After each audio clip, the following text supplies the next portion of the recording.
De acuerdo a su interpretación, una sociedad moche unificada habría tenido una sola secuencia cronológica, según la cual el Estado se expandió hacia el sur y el norte desde su inicial ubicación al centro del territorio.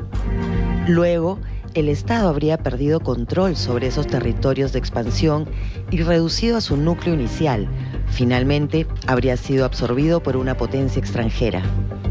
Para resumir esas tendencias, Larco propuso la evolución de la cerámica en 5 fases consecutivas. La alfarería mochica es increíblemente realista, mostrando deidades y seres humanos que realizan complejas ceremonias, constituyendo una rica fuente de información sobre esta sociedad. Sobre esa iconografía, Larco basó una propuesta de evolución de la cultura.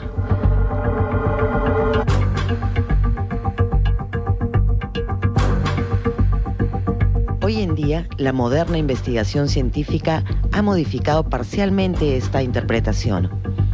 Aunque la secuencia cronológica de la cerámica se sostiene bastante bien, se piensa que por el contrario, los mochicas siempre fueron varios desarrollos autónomos que dispusieron de numerosos centros políticos integrados en forma algo laxa por rituales y ceremonias que eran comunes, pero bastante diferenciados políticamente y disponiendo de secuencias cronológicas particulares. Que lo que nosotros sabemos sobre el pasado es una aproximación a partir de fuentes mudas. No hay texto, no hay literatura oral, no existen estas voces del pasado que nos dicen nosotros somos mochica y hemos creído en eso y eso. Eso es lo primero. Y entonces todo es una aproximación hacia las fuentes y por lo tanto las opiniones cambian y la ciencia progresa.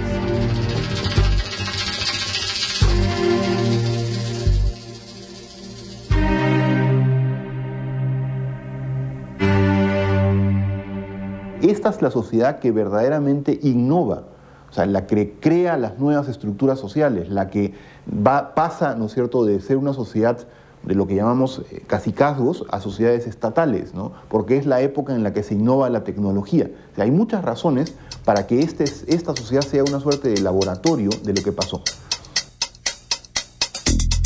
Julio Cetello trabajó en Paracas hallando las famosas tumbas Necrópolis y Caverna, que contenían muy finos mantos, mientras que en Nazca, un colaborador suyo, Toribio Mejía Cespe, escribió uno de los primeros artículos sobre las misteriosas líneas que estaban comenzando a ser percibidas.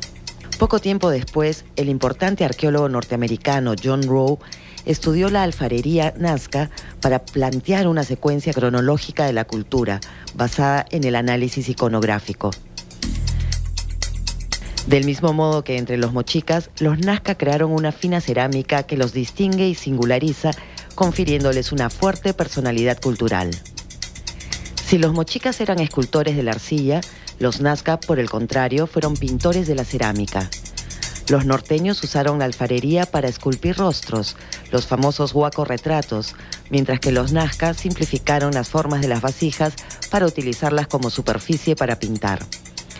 Se han encontrado evidencias de ceramios que representan a un mismo personaje en diferentes etapas de su vida y que muy probablemente deben haber representado a personajes de la élite y en algunos casos quizás algunos que deben haber pasado por el sacrificio ritual también, ¿no?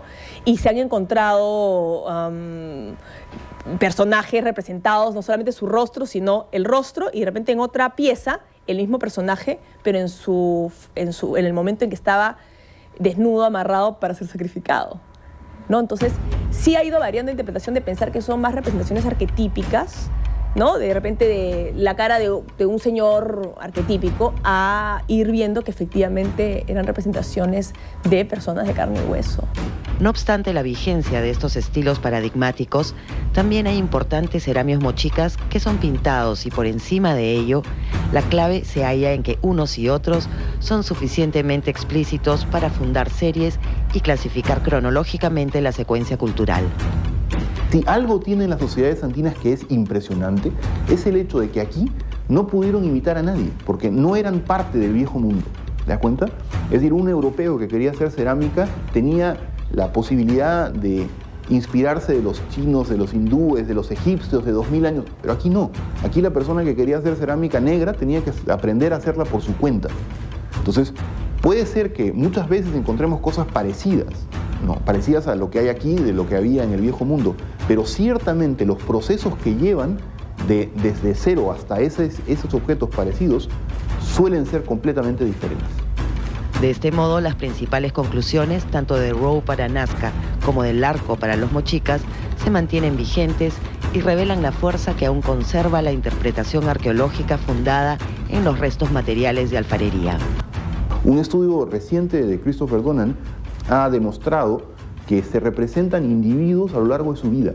Podemos encontrar la cara del mismo individuo cuando era joven, cuando era ya una persona mayor, cuando era adulta y cuando estaba senil. Es decir, que perseguían a personajes, lo cual nos lleva a pensar que la vieja hipótesis de Rafael Larco, de que son los jefes los que se retratan, es probablemente correcta.